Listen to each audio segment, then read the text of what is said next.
Innal habibal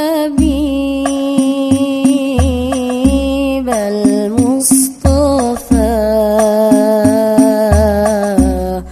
durafati wa duwafa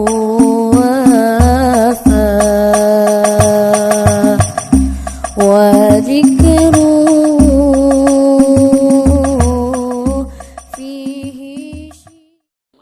sering diajarkan amalan-amalan yang diantara manfaatnya membuat jiwa kita tenang. Ya, contoh, Allah menyebutkan orang yang sering berzikir itu hatinya tenang. Quran surah 13 ayat ke-28. Ala bizikrillahi tatma'innul qulub. Kata Allah, ala, yakinkan pada jiwamu, aku informasikan dengan kuat, bizikrillahi, dengan banyak berzikir kepada Allah. Ba'nya di sini musahabah, membangun kedekatan.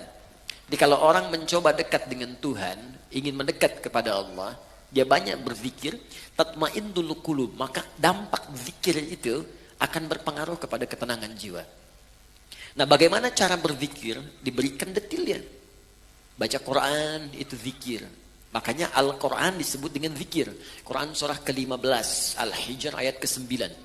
Inna nahnu nazzalna dzikra. Kami telah turunkan Al-Quran sebagai zikir. Jadi kalau teman-teman sedang baca Al-Quran, itu ada ketenangan. Zikir di situ. Makanya silahkan kalau Anda tidak percaya, silahkan ketika Anda sedang gelisah, pekerjaankah di kantor, di rumah tangga ada masalah, alih-alih Anda kemudian adu argumentasi, atau hanya menuliskan persoalan di media sosial, bikin status yang tidak kunjung tuntas. Kenapa kemudian tidak Anda alihkan dengan berwudu, membuka mushaf, baca Quran?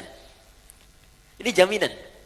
Demi Allah saya katakan, ketika Anda praktekkan, kata Allah saya berikan ketenangan. Ambil wudu, buka mushaf, baca. Walaupun solusi belum tiba, hati cenderung tenang. Bahkan ada orang-orang yang jangankan baca, dia mendengar Al-Quran saja, itu ada kekuatan dalam jiwanya. Itu ada di Quran surah ke-8 ayat kedua. Innamal mu'minuna alladzina idza dzukirallahu wajilat qulubuhum wa idza tuliyat 'alaihim ayatuhu zadatuhum imana wa 'ala rabbihim yatawakkalun. Orang beriman itu kalau dia disebutkan nama Allah, ada getaran dalam jiwanya. Dan kalau dibacakan ayat-ayat Allah, bertambah keimanannya dan semakin dekat hubungannya dengan Tuhan. Tawakalnya kuat. Dikata Allah kalau Anda nggak sempat baca misalnya, atau kesulitan membaca, bukan murattal.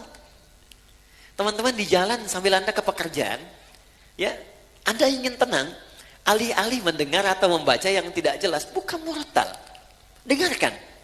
Minimal itu akan membawa ketenangan pada jiwa, kata Quran. Ada bacaan Quran, ada sholat. Sholat itu disebut zikir. Quran surah ke-20 ayat ke-14.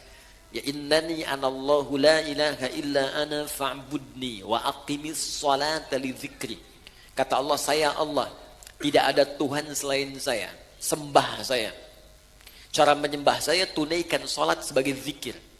Karena itu banyak dulu orang-orang yang ketika sedang gelisah, ada masalah, dia memilih untuk berwudu, ada yang datang ke masjid, ada yang salat di rumahnya, minta solusi, minimal ketenangan tiba.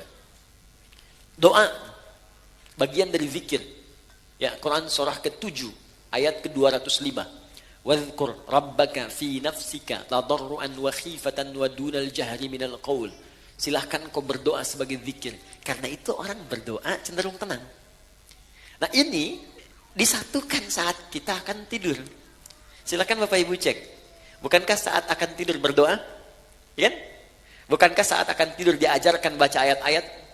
Ya, kalau yang mula-mula diajarkan 3 kul itu, Al-Ikhlas, Al-Falaq, An-Nas, Qul huwallahu ahad, Qul a'udzu birabbil falaq, Qul a'udzu birabbin Nas. Tambah ayat kursi supaya tidak diganggu oleh setan saat tidur.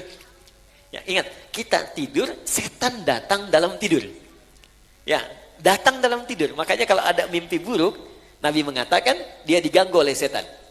Ya, untuk itu kita meminta pencegahan kepada Allah yang tak mengantuk. Ingat, setan tak tidur, Allah tak ngantuk. Maka kita meminta, bacakan ayat kursi.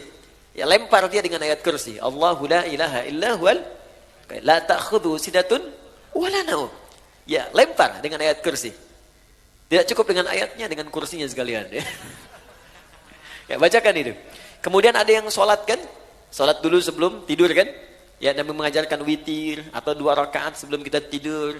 Supaya apa? Supaya tenang. Jadi gini, saya ingin ajarkan, mohon maaf, berbagi bukan mengajarkan. Saya ingin berbagi begini. Agama itu ketika memerintahkan kepada kita, bukan ingin memberi beban. Di cara berpikirnya ingin memberikan solusi. Di ketika Allah minta kita sholat, sebetulnya ingin memberikan ketenangan. Minta kita berdoa supaya kita nyaman. Allah nggak butuh dengan sholat kita. Semuka langit dan bumi tidak bersujud kepada Allah, tidak akan menurunkan status Allah sebagai Tuhan. Cuma kita yang butuh.